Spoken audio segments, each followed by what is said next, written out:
Nous allons aujourd'hui démarrer une série de reportages sur la Coupe du Monde, qui ne sera pas dans l'ordre chronologique, dans le but de garder l'effet de surprise et de vous proposer les meilleures éditions. Pour rendre hommage aux créateurs du football, nous allons nous rendre en Angleterre, pour le premier mondial de cette série, la Coupe du Monde 1966.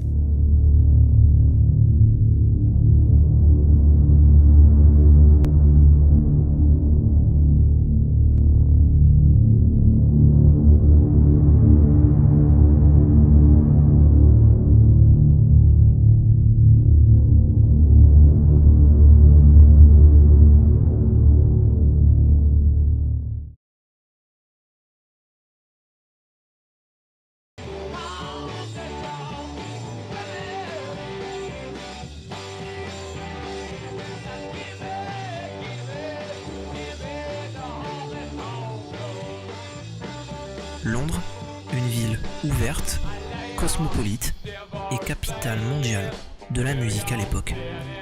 Avec ses stars, Rolling Stones, Beatles, idolâtrés par le public anglo-saxon.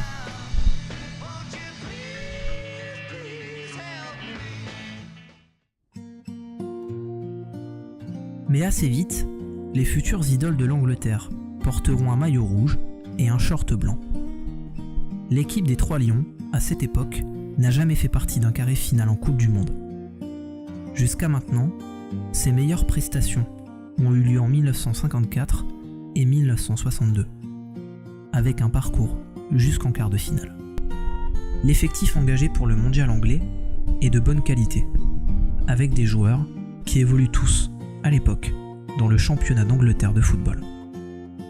Bobby Moore, à West Ham United, encore considéré comme l'un des meilleurs défenseurs de tous les temps, Bobby Charlton, un des meilleurs joueurs anglais, toutes générations confondues, qui remportera 2 ans plus tard, avec son club de l'époque, Manchester United, la première Ligue des Champions en Angleterre.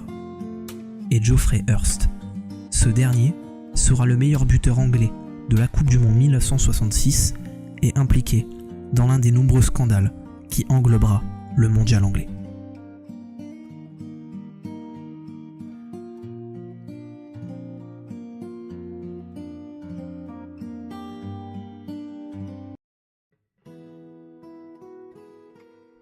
Les équipes favorites qui se plaignent de leur terrain, en trop mauvais état, des conditions d'arbitrage qui favoriseraient l'Angleterre, et les joueurs des Three Lions qui disputent l'intégralité de leurs matchs à Wembley. Vous l'avez sans doute compris, cette Coupe du Monde en Angleterre a fait couler beaucoup d'encre.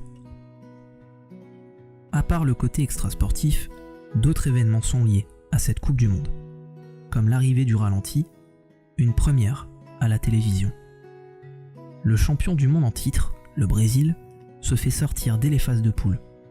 Cela arrivera 6 fois au total dans l'histoire de la Coupe du Monde, avec l'Italie en 1950, le Brésil, la France en 2002, l'Italie à nouveau en 2010, l'Espagne en 2014 et l'Allemagne lors du dernier mondial russe. À l'opposé de la Seleção, le Portugal, qui dispute là sa première Coupe du Monde, domine son groupe, avec l'aide de l'un des meilleurs joueurs de son histoire, Eusébio, qui terminera meilleur buteur de la compétition anglaise avec 9 réalisations. C'est une équipe d'Angleterre, pleine de confiance, qui va finir première de son groupe, avant d'attaquer la phase finale. Elle rencontre ensuite l'Argentine en quart de finale pour une opposition historique. La tension fut à son comble, au-delà même du match. La cause de cette rivalité, avant d'être sportive, était politique. Entre invasion britannique à Buenos Aires au XIXe siècle et le soutien de l'Argentine à l'Allemagne nazie durant la guerre, depuis ces événements, la tension est restée gravée dans la roche. En demi-finale, après s'être imposé en quart contre l'Albiceleste, les Anglais affrontent le Portugal. Équipe surprise de ce mondial qui va s'incliner et permettre à l'Angleterre de disputer sa première finale de Coupe du Monde chez elle, à Wembley.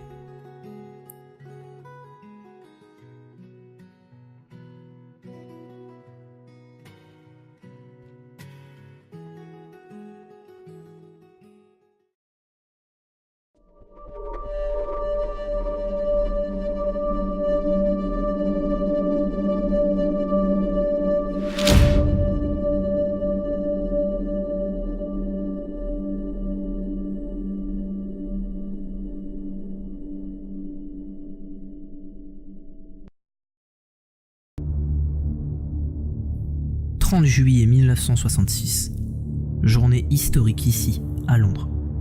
L'ambiance bat son plein dans un stade bondé de plus de 96 000 spectateurs. Tous n'attendent qu'une seule chose, le premier sacre. En face des Three Lions se dresse la RFA, déjà championne du monde 12 ans auparavant, lors de la Coupe du Monde en Suisse. Privilégiant un jeu physique et rigide, les Allemands croient à la victoire et sont même favoris pour beaucoup de spécialistes.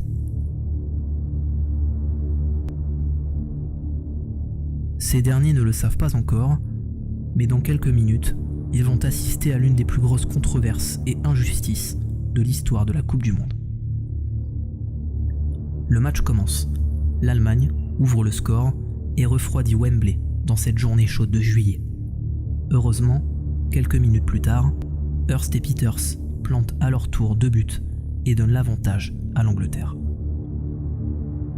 Avec de la réussite, Wolfgang Weber égalise pour l'Allemagne. Nous rentrons dans la dernière période des prolongations. La tension est à son comble.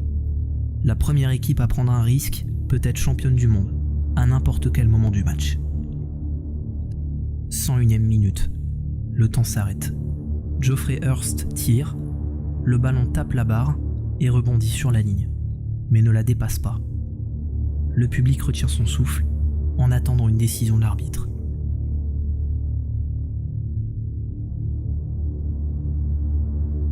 Ce dernier accepte le but, c'est la libération dans le stade.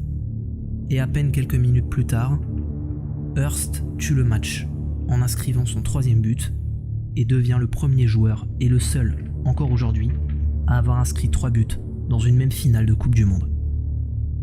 Personne ne le sait encore, mais Maradona se retrouvera dans la même situation 20 ans plus tard, lors de la Coupe du Monde 1986 au Mexique, avec un but controversé et une performance sportive gravée à jamais. Et tout ça, par pur hasard, face à l'Angleterre. Coup de sifflet final. L'Angleterre est championne du monde, pour la première fois de son histoire. Bobby Moore, après avoir reçu le trophée Jules Rimet des mains de la reine Elisabeth II, s'en va faire la fête avec ses coéquipiers, devant le public de Wembley.